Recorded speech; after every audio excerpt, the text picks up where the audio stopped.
Welcome back here to the Jordy Culotta Show, driven and powered by Go Chevrolet. It is cool to catch up with our guy, BJ Ojulari, who is the SEC Defensive Lineman of the Week. For the second time in the last 3 weeks, he has been named to an SEC award, as he deserves it, man. He has been balling at a high level. We talked to Matt House how they were going to use BJ coming into the season, and I think we saw all of it on display on Saturday night versus Auburn, as he was running step for step with a running back down the field, and then sack fumbles all over the place. Good to see you, bro. Good morning. Good morning. How y'all doing? Good, man. First and foremost, health-wise, how you feeling? I'm feeling good. Going into the 6th game of the season, of course, everyone's going to be a little banged up, sore, but just got to get in that treatment room and take care of all those little kinks. Tell me about your game Saturday night, bro. You were everywhere. I just want to be in the best position for me and the best position to make plays for my team, and hopefully just make a little difference and change momentum into, getting us that win. Yeah. Tell me how, from your point of view, they are using you differently. I think everybody sees you running alongside that running back and sees you down in coverage, but it's more than that. I think that you're playing a lot more in space now, and combined with your pass rushing capability, how have you seen your responsibility grow here as your junior season is on you? Yeah, definitely more responsibility. Like you said, playing more in space, sometimes having to potentially make an open field tackle, cover running backs. Get a pick. Oh, yeah. I had a potential pick opportunity. They run a little fake reverse. The wide receiver actually caught my eye, so I just instinctively took him down the field. I just got to work on my ball skills a little bit more. But yeah, I'm more on the edge this year, being able to make plays, dialing stuff up in the pass rush game to get all the guys free, including me. Yeah.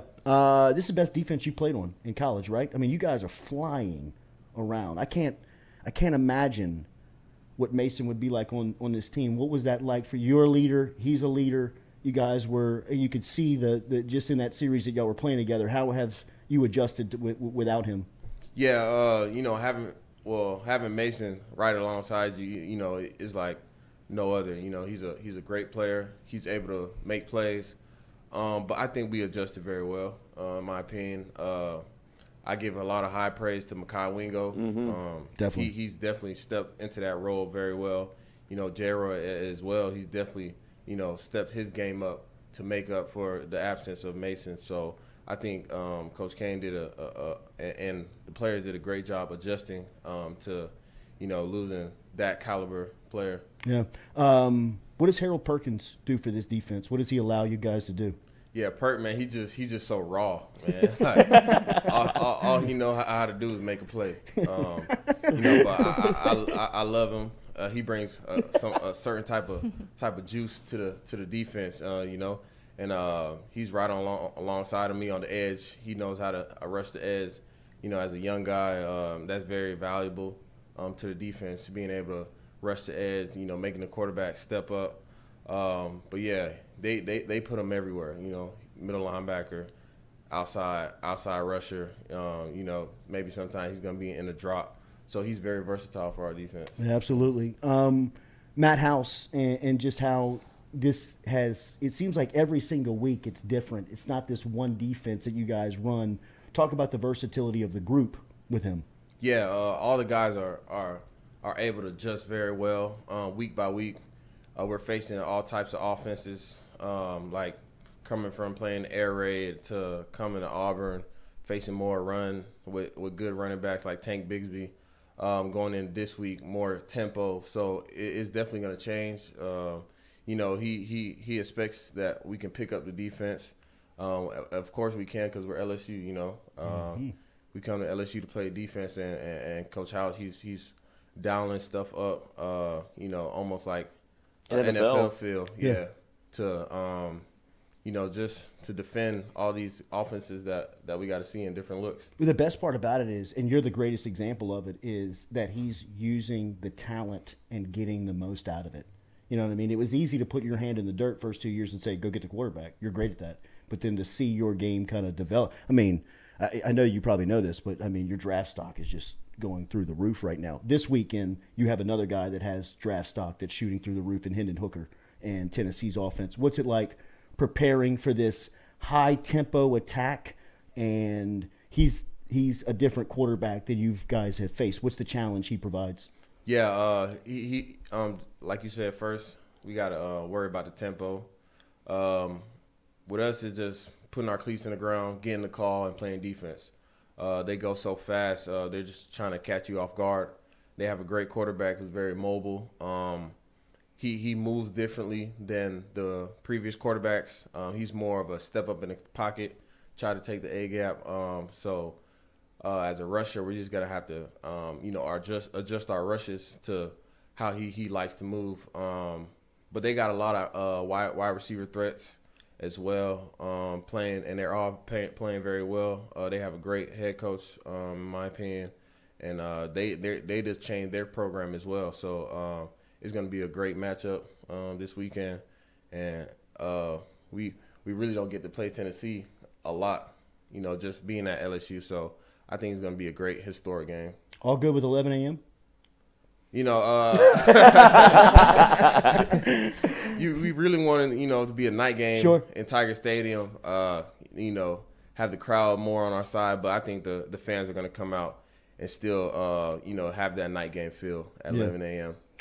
You're a captain of this team. You wear number 18. You're a leader in not only the program but in the community. And getting to know you over the last year, it's been cool to know the human being behind the face mask. What was the first play of the game like for you and your teammates with 7 down on the field, and what was the residual effect of that? Yeah, just seeing one of your teammates, one of your comrades, laid out like that, it's gonna take a little toll on you mentally, especially being the first play. Everyone's coming out the locker room juiced up, ready to go. It's just gonna take the focus away from the game just a little bit. And, we all love 7. We know how hard he works, so it just made it even worse. So I think it kind of contributed to the slow start for the defense early on in the game. But, we went in the locker room, made the adjustments. Coach always says focus and refocus. So Coach House, he came out. He told us real straight up that that's not LSU defense, and we made those adjustments and went back out, and we started to play our defense, created turnovers. Greg Brooks, just a amazing play on his behalf, and just to do stuff like that and get the win for him, that was very special, and I know he appreciates that. Your head coach called it a culture win, a program-defining win, one of those building blocks of a new staff. You've been here and kind of seen this thing grow for the last couple of months or under his direction. Can you feel this stuff starting to take shape of what he's been preaching and implementing? Right, most definitely. You can see, just a change in just the team morale, the headspace that we're in when we're down 17. But I'll always like to say that, we always have fight in us, just when fight meets execution, you're going to always come out with a great result. So going into Tennessee, we just have to start fast, in my opinion, keep our foot on their neck, most definitely, because, it's going to be harder to come back against Tennessee. So like Coach said, heart and grit can only take you so far. Mm-hmm. Y'all are in great shape, bro. Y'all have kicked people's ass in the second half. What do you make of that? Yeah, Coach Flint and his training program during the summer. It worked. Coach Kelly says that even Florida State, we noticed it. Like we were in better shape than in the second half than them, and it's gonna be like that going on forward. Just the staff that Coach Flint put together, the program that he put together during the winter and all through the summer, he got us in great shape. And not just, just beating us up, killing us, just everything that we do is efficient. Practice is efficient. No wasted movement, no wasting time and space. So I think that all contributes to how well and how long that our bodies can last opposing to the other team. Yeah. How cool has it been to wear number 18? Yeah, it's been pretty cool. Sometimes when I'm playing, I forget I have an 18 on.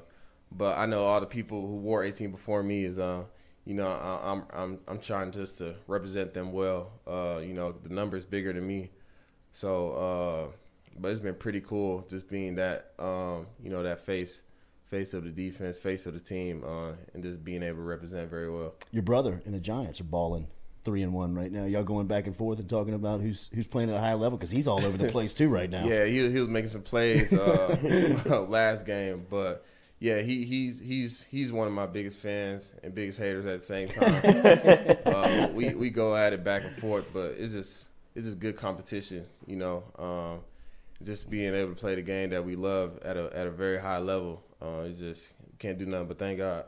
Nothing for the opponents right here, but it seems like you're doing everything at a high level right now. What do you want to improve on? What are you trying to get better at right now? I just want to create more destruction, create more plays like I did last week to change the momentum of the game. And on the defense standpoint, I want us to score more. When the defense scores and creates turnovers, the percentage of winning goes straight up. So from the defense standpoint, I just want us to, create more turnovers and score the ball more. Is there a better highlight in football than a sack, fumble, scoop, and score? Oh, yeah, that's the best highlight. Jay Ward looked like a tailback, bro. Oh, yeah, he was gone. Shout out to Jay for, just being around the ball at all times. Every time the ball comes out, he's going to try to score. Ain't no falling on it. He's going to scoop and score. Representing Raising Cane's big game week in Baton Rouge. Probably nothing like it, huh? I mean, as this thing builds up. Right. Especially Tennessee, whether they're number 7 or number 8 in the country. Great team coming into Death Valley. There's no better setting to, take them on. Have you felt like the LSU's identity has turned into a defensive team this year? Like, you obviously were a part of LSU where there was so much impetus put on the offense. Don't worry about that. There was so much stuff that, like, LSU was trying to be so much of an offensive team, and it feels like this year, like, the defense is just like, this is what LSU football is. Y'all feel like old school LSU defense. Yeah, just Coach House, he's just the stuff that he has planned for us, the stuff that he dials up, putting players in position to make so many plays, is like no other, nothing like I ever seen. But yeah, the identity of the defense, we're slowly finding it. We're slowly, creating our own juice. Even when we went to away game, we had to create our own juice.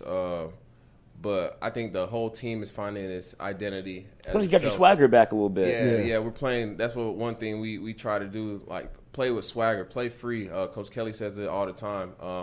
Don't think about it. Hell yeah. Practice is the time to think about it. When it's time to play, just go. Unleash them. Yeah, just let your body take over. And when they take the chains off the defense, you see what happens. Turnovers, big plays here. Harry Perkins get a pick here, and it just. Who did he pick off again? How much did that play last week? How much did the Coy Moore stuff play last week? We took it to the heart a little bit. Coy, he's still a good friend of mine. He's a confident person, and I respect that. But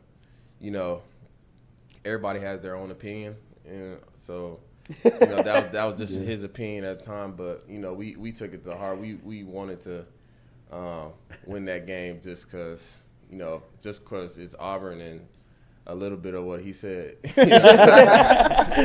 Man, I wish old boy wouldn't have tripped Harold in the oak, because if he got an open field, boy, I mean, I was going for 6. I mean, he's a running back. Harold. Yeah, I seen in high school he played running back.